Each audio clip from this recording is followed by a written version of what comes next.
Delta Force, Operation Kayla Mueller, Syria.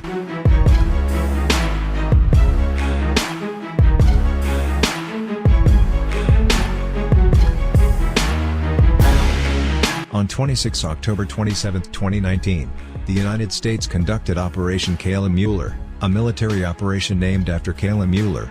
U.S. Joint Special Operations Command's Delta Force conducted a raid into the Idlib province of Syria on the border with Turkey, that resulted in the death of Abu Bakr al-Baghdadi, the ISIL leader.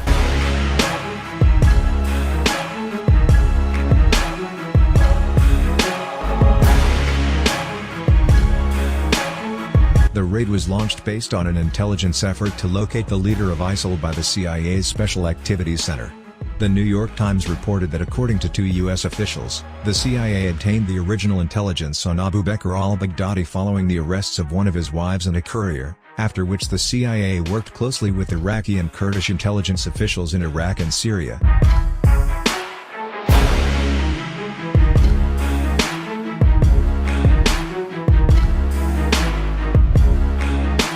Reuters reported Iraqi intelligence officials as stating that the arrest of several Islamic State leaders was the key behind learning about Baghdadi's movements and hiding places.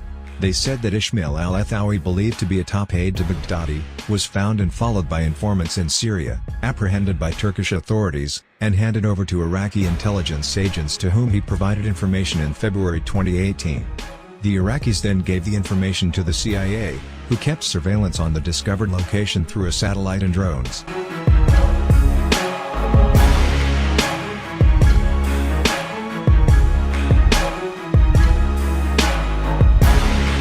They also said that in 2019 the United States, Turkish and Iraqi intelligence conducted a joint operation in which they captured several high-ranking ISIL leaders, including 4 Iraqis and a Syrian who provided the locations where they met with Baghdadi inside Syria, after which they decided to coordinate with the CIA to deploy more sources inside these areas.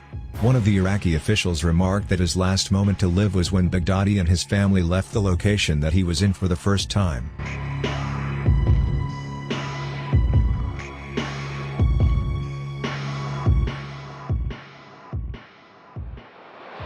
On October 26, 2019, shortly after U.S. President Donald Trump and a small team of key civilian and military leaders gathered in the White House Situation Room at around 11 p.m. Syria time, U.S. Joint Special Operations Command's 1st 5D Delta Force operators, along with U.S. Army Rangers from the 75th Ranger Regiment, departed Al-Azad Air Base in Iraq in 8 U.S. military helicopters, including Boeing MH-47 Chinooks and Sikorsky MH-60 Blackhawks, to conduct an air assault raid to kill or capture Baghdadi on an isolated compound 300 meters outside Barisha village.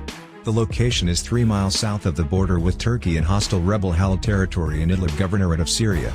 The assault force reportedly flew through Turkish-controlled and Russian-monitored airspace towards the objective and landed after 70 minutes.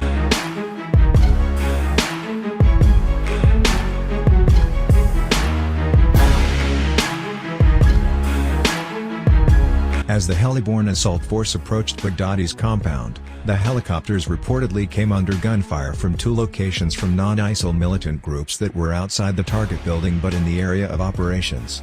According to General McKenzie, they were neutralized with 2 airstrikes from supporting helicopters.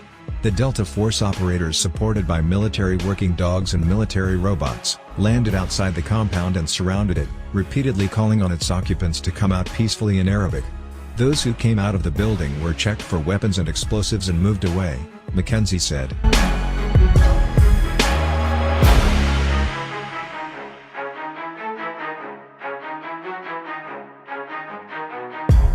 The Delta forces detained and later released the non-combatants. The group was treated humanely at all times, and included 11 children. 5 ISIL members inside the compound, 4 women and 1 man presented a threat to the force and were killed when they did not respond to commands to surrender, as they were suspected of wearing suicide vests. Believing the main entrance to be booby-trapped, operators breached the compound's walls with explosives.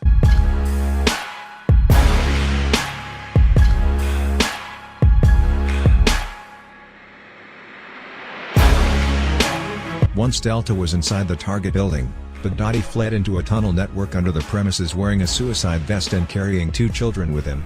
By the time he reached a dead end, an explosive ordnance disposal military robot and a dog, later identified as a male Belgian Malinois named Conan, had been dispatched to subdue him. He detonated his vest, killing himself and 2 children and causing the tunnel to collapse. U.S. soldiers dug through the debris to retrieve some of Baghdadi's remains, and lab technicians successfully conducted DNA profiling and biometrics tests within 15 minutes of his death via Defense Intelligence Agency analysis, confirming Baghdadi's identity.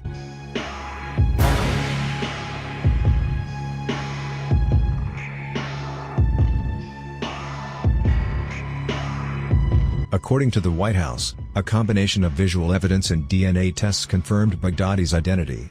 The quick DNA confirmation is attributed to special forces already possessing samples of Baghdadi's tissue, reportedly voluntarily provided by one of his daughters.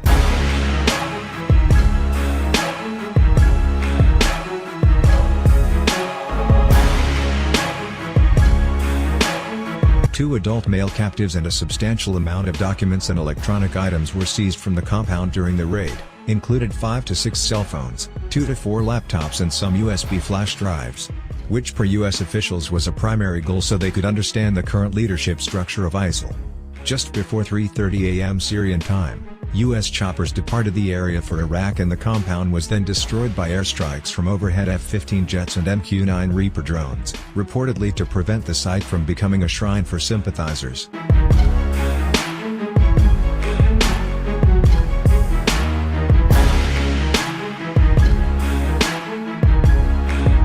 At 9:23 p.m. EST, President Trump tweeted, "Something very big has just happened," with the White House subsequently announcing a planned press conference at 9 a.m. the next morning.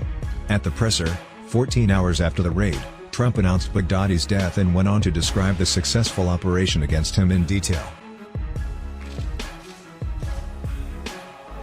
Last night, the United States brought the world's #1 terrorist leader to justice. Abu Bakr al-Baghdadi is dead. He was the founder and leader of ISIS, the most ruthless and violent terror organization anywhere in the world.